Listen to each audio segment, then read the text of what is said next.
Hello everyone, and welcome to this introduction to a non-surgical back pain treatment called spinal decompression therapy. For many years now, those suffering from chronic lower back pain have been told they have only three basic options. They can take prescription medications to try and mask the pain, epidural injections to temporarily ease the pain, or eventually resort to surgery. But now there's another option, a non-surgical option called spinal decompression therapy.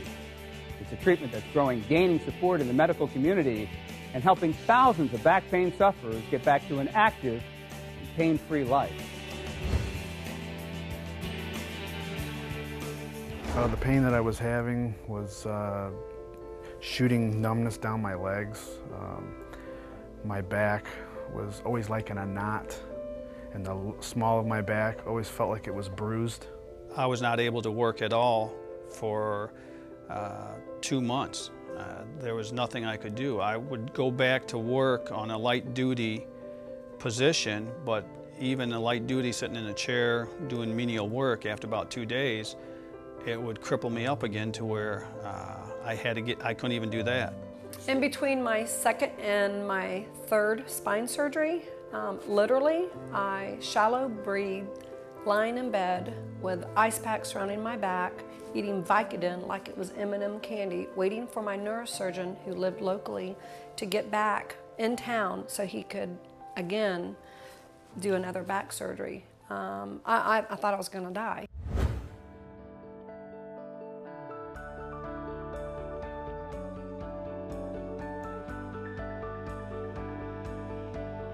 It brought my life back to me.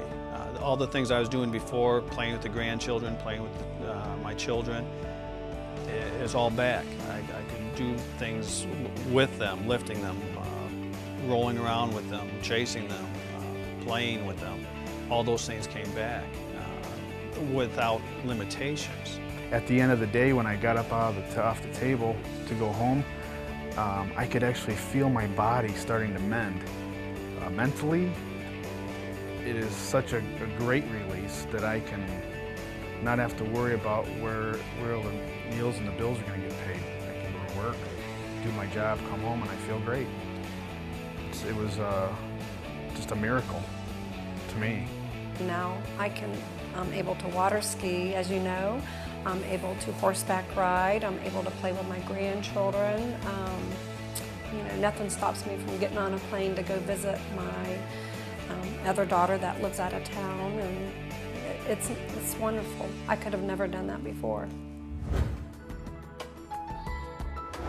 In very simple terms, during spinal decompression therapy, a patient reclines, and a gentle pull, calculated specifically for that individual patient, works in an effort to relieve pressure between discs and allow the back to begin a natural healing process. It wasn't painful at all. It was very comforting. I felt, you know, in the pulling just kind of helped ease some of the pain, ease some of the pressure that was going on. So I always looked forward to getting on the machine. After the treatment, I really missed coming and being treated like I was at a spa. The treatment was very comfortable and it was very relaxing. At the end of some of the treatments, you felt like you had been through a good workout, like you had gone to the gym and worked out. So who is a candidate for this procedure? Well, the literature on spinal decompression therapy says it can provide relief for herniated discs, degenerative discs, sciatica, general lower back pain, and even failed back surgery. In my research for this report, I interviewed well over 200 patients, including patients with each one of those conditions. And I heard story after story that convinced me that anyone suffering from back pain should at least explore spinal decompression therapy before deciding on a treatment. Here's a case in point. I was not able to do a lot of things. I mean, simple. Walking, standing, sitting, it didn't matter what I was doing. It was just very, very painful. I mean, on a scale of 1 to 10, I would say I was always up between an 8 to a 10. The first orthopedic specialist that I saw when my MRI results came back, first thing he said, the only option I had was to do surgery and to get the disc out, and they wanted to do a fusion on me, and I didn't know any better. I thought that that's what needed to get done, but after talking to other people, they recommended I get other opinions. I went to 2 other specialists and they both said the same thing. They even went to say that if the longer I was waiting, that there could be possible damage to my bladder and bowel nerves, which would lose total control of that. I mean, and that was very scary for me. I'm 30 years old. I mean, to think that that could possibly happen and they're telling me surgery is my only option.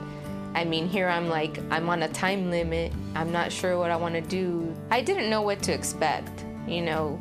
I mean, I'm hearing, okay, this machine, I'm going to be put on there. You're just going to lay there. You're going to be comfortable. You're not going to feel nothing. And, you know, with 20 treatments, you're going to be great. I mean, I'm thinking, how is that possible when these 3 specialists said I need surgery? After my 12th treatment is when I finally started seeing the results of that leg pain actually going away. And after that 12th treatment, it just started even getting better and better. And it just went away after that. Maybe after the 15th treatment, the pain on my leg went away. And I was just amazed. I mean, I just couldn't believe that this had worked. I feel upset with the doctors because they really scared me. They really scared me and made it sound like I needed to have that, and if not, you know, possible other things, you know, the damage and stuff could happen to me. And of course, it makes me feel like I want to go back and say, like, see, you know, I went through this alternative treatment, you know, a new treatment that's out there, and I feel better now. And like I said, I'm just blessed and thankful that I found this place and that I did not go through surgery. I would not be where I'm at right now if I would have been through surgery. I probably still would have been bed resting or embrace or, you know, not be functioning the way I am right now in my life. We've been talking about the success stories of spinal decompression therapy. Let's talk about the science behind it and exactly how it works. Before we talk about the science behind it, let's review the anatomy of what we're trying to fix. This is a picture of your lower back. The lower back has bones, which are called vertebrae. They have discs, which separate the space between the bones, and they have nerves. The disc is like a jelly donut. When you put too much pressure on it, the jelly squirts out. When it does that, it can touch the nerve and cause pain in the back, in the lower back, or down your legs. The object or the science behind spinal decompression is to be able to take the disc that's affected and relieve the pressure on that disc by gently distracting the 2 bones, the one on the top, the one on the bottom, creating a negative pressure inside that disc and allowing for the jelly to go back in its place. Now, I know talking to people around the country, they'd say, well, this is kind of a rack and it's going to pull me and that's going to hurt. Now, I know for me it was a very comfortable experience. What is the comfort level for the majority of your patients? My patients, when they come in, are a little apprehensive the first time that they get on the machine. Once they get on it, they all react the same way. There is an immediate sense of relief once the machine starts to pull, and they look at you and go, my pain's gone. After that, it's just a matter of they get comfortable with it, and the majority of them sleep through the procedure. I want to make it very clear that this is not some type of miracle. This is science, technology. It is giving a number of people great hope, but it is not a miracle, and some people still do need surgery. Miracles do not have an explanation.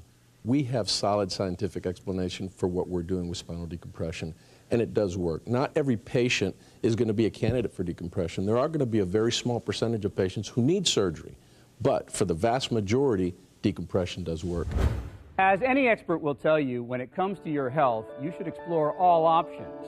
And when it comes to back pain, many doctors will tell you that non-invasive spinal decompression therapy is the logical, conservative first step before committing to prescription medications, epidurals, and certainly before surgery. If you're suffering from chronic back pain, I encourage you to talk to your doctor, do the basic research, and see if you're a candidate for this emerging treatment. It's helped thousands of people find relief from back pain and get back to an active and healthy life. And it could change your life too.